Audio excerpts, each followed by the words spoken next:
ગુજરાતમાં આ વખતની વિધાનસભાની ચૂંટણી ખૂબ જ રસાકસીવાળી રહેવાની છે, કારણ કે આ વખતે ત્રિપાખીયો જંગ વિધાનસભાની ચૂંટણીની અંદર યોજાવાનો છે।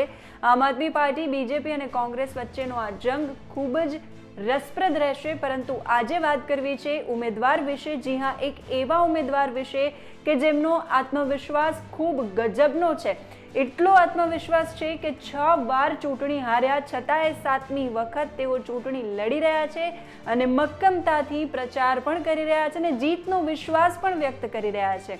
જી હા, મોરબીના આ ઉમેદવાર વિશે આજના આ વિડીયોની અંદર વાત કરીશું। નમસ્કાર, હું છું સેજલ અને આપ જોઈ રહ્યા છો ગુજરાત તક। ગુજરાતના મોરબીના માળિયા વિધાનસભા સીટ પર ચૂંટણી લડી રહેલા ઉમેદવાર 6 વાર ચૂંટણી હાર્યા છતાંય 7મી વાર એ જ સીટ પર ચૂંટણી લડી રહ્યા છે અને આ વખતે તો તેમને જીતનો પાક્કો વિશ્વાસ છે કે આ વખતે જનતા તેમની સાથે જ રહેશે। ભાજપના ઉમેદવાર કાંતિભાઈ અમૃતિયાની સામે જયંતિભાઈ પટેલ, કોંગ્રેસના ઉમેદવાર જે અગાઉ પણ અનેકવાર ચૂંટણી લડી ચૂક્યા છે અને હાર્યા પણ છે, પરંતુ છતાંય આ વખતે ભાજપના ઉમેદવારને ટક્કર આપવા માટે અને જીત માટે મક્કમતાથી ચૂંટણી પ્રચાર શરૂ કરી દીધો છે। આપને જણાવી દઈએ કે જયંતિભાઈ પટેલને 1990, 1995, 1998, 2002, 2007 અને 2020માં કોંગ્રેસે ટિકિટ આપી હતી, જેમાં ખૂબ ઓછા માર્જિનથી તેમની હાર થઈ હતી। પણ જુસ્સો એટલો ગજબ છે કે 6 વાર હાર્યા પછી પણ ઝૂક્યા નથી અને સતત લડતા રહ્યા, લોકોના કામ કરતા રહ્યા અને હાર્યા બાદ પણ લોકોના પ્રશ્નો ઉઠાવવા માટે પોતાનું કાર્યાલય ખુલ્લું રાખ્યું અને લોકોના પ્રશ્નો પણ ઉઠાવ્યા। જયંતિભાઈના પિતા કોંગ્રેસી છે અને લડાયક નેતા છે અને જયંતિભાઈની આ ખેલદિલી જોઈને જ પાર્ટીએ તેમને ટિકિટ આપવા માટેનું મન બનાવી લીધું છે। જયંતિભાઈ છેલ્લા 40 વર્ષથી કોંગ્રેસમાં સેવા આપી રહ્યા છે અને આ વખતે પણ તેમને લાગી રહ્યું છે કે આ વખતે જનતા પરિવર્તન ઈચ્છે છે એટલે તેમની જીત निश्चिंत है। आ बाबते जयंतिभाई નું શું કહેવું છે, સાંભળો।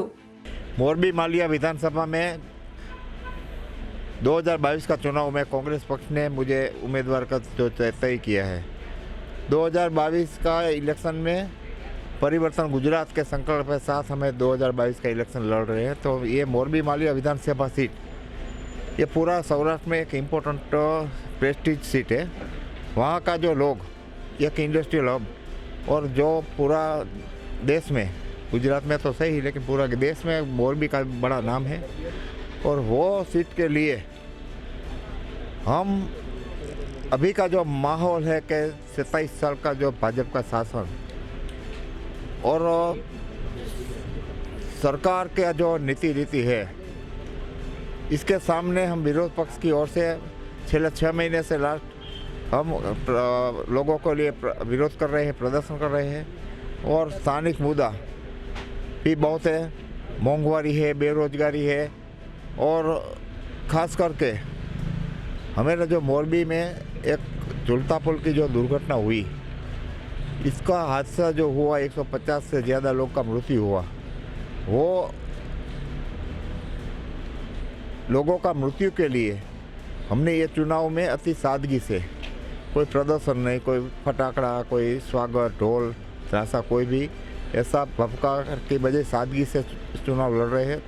तो इसके सामने मैं क्या कहता हूँ कि आज 150 लोग की मृत्यु हुई, पूरा गुजरात और पूरा भारत भर में हड़कंप मच गया। लेकिन वो हिसाब से आज 22 दिन हो गए, ये घटना को 22 दिन हो गए, लेकिन गुजरात सरकार ने, मोरबी नगर पालिका और मोरबी प्रशासन ने कोई भी ऐसा कदम नहीं उठाया कि जो मृतक परिवार को न्याय मिले। आज एफआईआर हुई, एफआईआर में नाम टिकट काटने वाला का लिखा, सुपरवाइज़र का लिखा, सिक्योरिटी वाला का नाम लिखा और कमनसीबी है कि जो पुल रिपेयर के नाम के जो कॉन्ट्रैक्ट दिया था वो मजदूरों का नाम लिखा। तो हम जानना चाहते हैं कि 150 लोगों के मृत्यु के बाद भी सरकार क्या करना चाहती है। अगर सरकार को कोई संवेदनशील रहता है हो तो ये सरकार को मृतक परिवार को न्याय देना चाहिए और आज 22 दिन में भी जो न्याय मिले वो मुद्दा भी हम प्रजा के सामने बोलते हैं। आज महंगाई देखो, बेरोजगारी देखो, पेपर फूटने का बनाव देखो और गुजरात में हमारा जो सौराष्ट्र किनारा है, सौराष्ट्र किनारा में 2 साल में अब्जों रुपया का ड्रग्स पकड़ा। ड्रग्स का जो माहौल गुजरात में सेंट्रल में भी बीजेपी की सरकार, गुजरात में भी बीजेपी की सरकार, जो 2 साल में अरबों रुपया का ड्रग्स मंगवाया और एक भी एक्शन गवर्नमेंट ने नहीं लिया है कि ये अरबों रुपया का ड्रग्स कहाँ से आया, कौन मंगवाता है और कहाँ जाता है। ये गुजरात की कमनसीबी है। और आप देखो तो गुजरात का जो युवा धन आज बेहाल हो रहा है, रोजगारी नहीं है, ड्रग्स का जो व्यसन है आज गुजरात का और युवा धन बेहाल है। कॉलेज समझो, बड़े सिटी समझो, युवा धन के लिए ड्रग्स का, दारू तो बेफाम गुजरात में है ही, हम सब कुछ जानते हैं दारूबंदी है, लेकिन दारू सब जगह है। दारू का एक संतोष नहीं हुआ सरकार को, तो आज ड्रग्स भी गुजरात का युवा धन में बांट रही है। जयंती भाई, लगातार आपको ये छठी बार कांग्रेस ने आपको टिकट दिया है, इस बार आपको क्या लगता है, क्या परिवर्तन होगा? मोरबी की सीट की हम बात करें केवल, क्या इसमें परिवर्तन होगा? और क्या देख के लगातार आपको ये छठी बार पार्टी ने टिकट दी है? पार्टी ने मेरी वफादारी, और मेरा फादर के टाइम से हम कांग्रेस में हैं, मेरा 40 साल का कांग्रेस का और वफादार सैनिक की ओर से, जब भी हमारा जो एक कांग्रेस का एमएलए ब्रिजेश मिर्जा बीजेपी में चले जाने के बाद बाई इलेक्शन हुआ 2020 में, और वफादार गद्दार के सामने वफादार सूत्र के लिए मुझे पार्टी ने चुनाव के लिए टिकट दिया था। इससे पहले मैंने 13 साल तक कोई चुनाव का टिकट नहीं मांगा था, मैं लड़ा भी नहीं था, लेकिन गद्दार के सामने वफादार सैनिक की ओर से कांग्रेसमैन के हिसाब से मुझे टिकट दिया। और आप सब भी जानते हो, मोरबी के जनता जनार्दन भी जानती है कि वो चुनाव हम लोक चुकादा से, जनता का चुकादा था, इससे हम नहीं आ रहे थे, लेकिन पूरा गवर्नमेंट, पूरा तंत्र, पुलिस तंत्र और लोकशाही के विरुद्ध का जो माहौल बनाया गया, वो माइनर मत से मुझे चुनाव हारना पड़ा, लेकिन 15,000 वोट से हम पहला बाई इलेक्शन जीतते थे। और गुजरात में जो इलेक्शन था, इसमें मोरबी का सीट मिनिमम सीट से हम हारे थे। और हारने के बाद हमारा कार्यालय भी सतत चालू है, हमारा लोक संपर्क भी चालू है, और जनता का जो आवाज़ है 2 साल में हमने इतना बढ़ाया। और 2 साल के बाद पार्टी ने मुझे पसंद करके फिर से चुनाव लड़ने का आदेश दिया। वो हिसाब से मैं उम्मीदवार के हिसाब से आपके बीच में हूँ, और उम्मीदवार का हिसाब से जो मैं आपके बीच में हूँ। आज मैं बाई इलेक्शन में भी कैंडिडेट की हैसियत से गया था प्रजा के भी, आज भी मैं जब भी जाता हूँ तो लोगों ने परिवर्तन, गुजरात परिवर्तन बनाने का मन बना लिया है। इसके लिए मोंघवारी भी है।